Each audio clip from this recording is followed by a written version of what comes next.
¿Por qué ahora hay tantos celíacos? ¿Qué es lo que ocurrió? ¿Sí? Si no, porque antes la enfermedad no se conocía, entonces la gente lo tenía pero no sabía. No, no es así. Ya se está demostrando estadísticamente de que el número de personas con celiaquía va en aumento. Y básicamente, ¿con qué tiene que ver esto? Con el daño que se produce en la microbiota de los niños. ¿Ok? Estos niños crecen y se convierten en adultos que están teniendo muchos problemas autoinmunes, alérgicos e intolerancias. La celiaquía es una enfermedad autoinmune, ¿por qué? Porque el mismo cuerpo, ¿sí? Los mismos macrófagos, los glóbulos blancos, atacan las células del intestino, ¿sí? Por una reacción provocada por el gluten. El gluten entra al cuerpo y una vez que está en el intestino y se pega a las paredes del intestino, se produce una reacción por la cual los anticuerpos van a destruir el gluten, pero siguen de largo y dañan el intestino. Entonces eso provoca dolores, provoca sangrado, provoca desastres. Ahora, ¿cuál es el problema con el gluten? ¿Sí? Bueno, el gluten es un alimento que estamos comiendo por demás. Hace, no tanto, hace 100 años, la gente comía más pan, pero comía menos gluten. ¿Sí? ¿Por qué? Porque el gluten en los últimos años se fue modificando genéticamente, cruzando distintas especies. Perdón, el gluten no, el trigo. Se fue modificando, se fue cruzando distintas especies para obtener un trigo con mucho más gluten.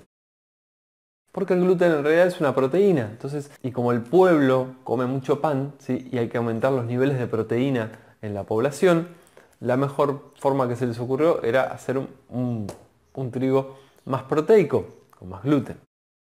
El gluten es una proteína que se compone, como toda proteína, por aminoácidos, ¿sí?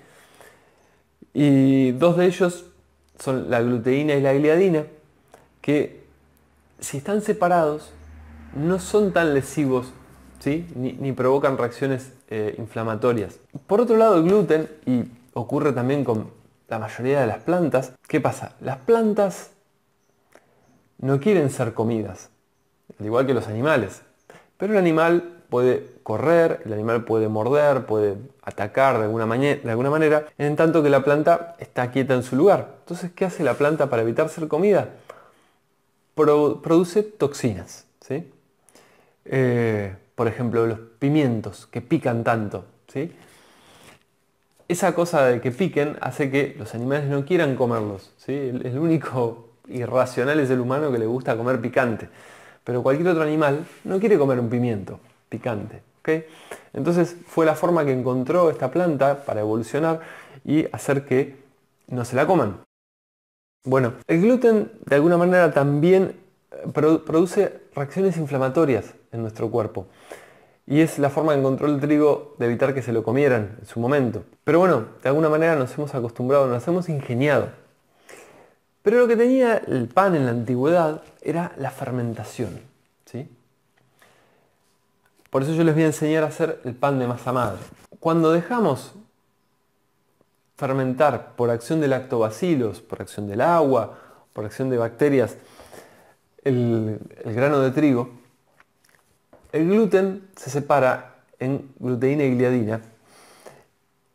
Y ese proceso hace que cuando comemos el pan no produzca reacciones inflamatorias.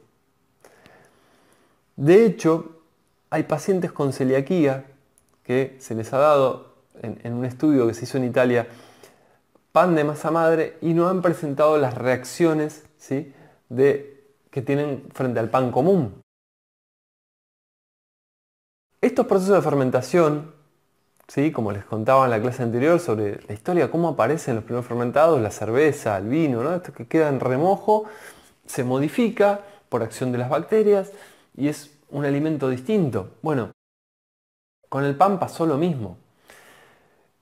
Y así en la antigüedad se dieron cuenta de que podían fermentar y volver digerible cualquier alimento. Imagínense, hace 2000 años en el desierto no tenían un horno, no es que prendían la hornalla y hacían... No, entonces fermentaban el pan, lo dejaban, el trigo, la cebada, el cereal que tuvieran, lo dejaban fermentar y después hacían unas tortas que las ponían sobre unas piedras para que se secaran al sol, ¿sí? El pan de la Biblia, el pan de Ezequiel. Entonces, era un alimento fantástico y no había celíacos en esa época. También sucedía que la gente estaba mucho más afuera, ¿sí? En contacto con la tierra, trabajaba la tierra, había muchas bacterias, ¿sí? No había, después no es que se lavaban las manos y estaban en la computadora, no, estaban trabajando la tierra todo el tiempo en contacto con el sol, con el aire, con las plantas, con animales, ¿sí? Con un perro que los lengüetea, una vaca que la ordeñan y entonces todo este contacto con las bacterias enriquecía mucho la microbiota. Hoy hay demasiada asepsia, ¿sí? Limpiamos los pisos con desinfectante, las manos con jabón antibacteriano, todo tiene que estar desinfectado. Claro, porque hay bacterias que son muy nocivas, pero por otro lado estamos disminuyendo nuestra microbiota y eso nos impide la correcta digestión de alimentos. Además, dejamos de fermentar, dejamos de hacer el caldo de huesos, dejamos de hacer las cocciones largas, ¿sí? Que producían cambios en los alimentos. Entonces, bueno, la celiaquía, les decía, tiene que ver con que estamos introduciendo en los niños desde muy pequeños gluten, ¿sí? Antibióticos. El uso de antibióticos en los niños ya está probado que no solo daña muchísimo la microbiota, sino también que es uno de los causantes de la obesidad infantil, porque hay determinadas bacterias que se encuentran en las personas obesas en mayor cantidad y otras en las personas delgadas en mayor cantidad, y tiene que ver con la forma en la que metabolizamos las grasas y la forma en que producimos calorías en la digestión. Entonces, los antibióticos en edad infantil deberían ser muy específicos solamente cuando son extremadamente necesarios, porque están provocando mucho daño. Y lo mismo, siempre insisto en esto, cuando un niño empieza a comer hay que darles alimentos de verdad, ¿sí? Hay un estudio que se hizo en Ecuador, a niños a partir de 6 meses se les daba un huevo por día, un huevo entero, con la yema, por día. Después de un año se volvieron a hacer pruebas y estos niños que comieron un huevo por día demostraron tener un mayor desarrollo, mayor crecimiento, mayor inteligencia, ¿sí? Entonces, hay que dar alimento de verdad a los niños, no una galletita, no un grisín, no un pedazo de pan, ¿sí? El gluten es un alergeno, sobre todo si no está fermentado. Si introducimos alergenos en edades tan pequeñas, tan cortas, desbalanceamos la microbiota y empezamos a generar la condición para una enfermedad años más tarde, ¿sí? Entonces, mucho cuidado con eso.